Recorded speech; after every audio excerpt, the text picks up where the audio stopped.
What's up, y'all? Jess here in New York City, hanging out with Billy Ward.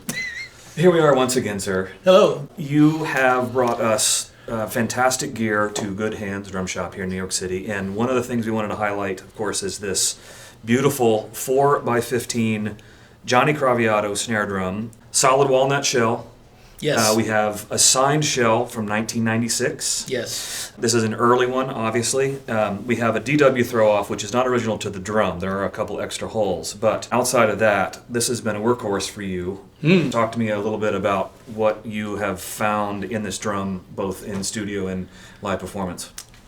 This is one of my most personal drums. I love Johnny Craviotto. And when I was in LA, of course, going to the factory, DW factory, and having lunch with John Good and whichever other famous drummer happens to be there, or who knows what, and it's nice. And you see people there, and for a while there, when Johnny started making snare drums, solid snares, it was so great to reconnect with him and talk drum shop all the time. Sure. And I had already fallen in love with Walnut snares. I knew that was what I liked, the speed of it. Yeah. And I've owned all the brands.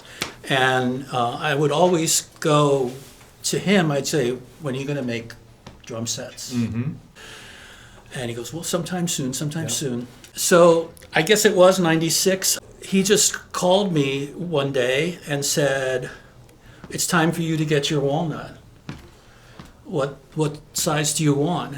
And of course, I just immediately said 4x15. Nice. Because that's a size that it's a Hitmaker. It's just two engineers have offered to buy this from me, this drum. The first time it was at the Hit Factory, and another time it was a place in Nashville. But the drum literally has its own room sound. If it's a dead room, it's still got this like a room sound. Nice. And part of it is because I have these old Slingerland snares Oh, yeah. on that sucker. When the drum arrived, it did not have maple counter hoops.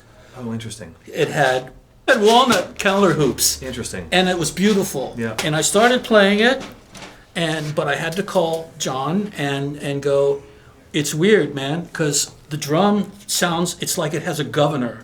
He goes, "Oh, I was wondering about that. Send it back and I'll fix it for you." Oh, wow. So then he just made another one for me.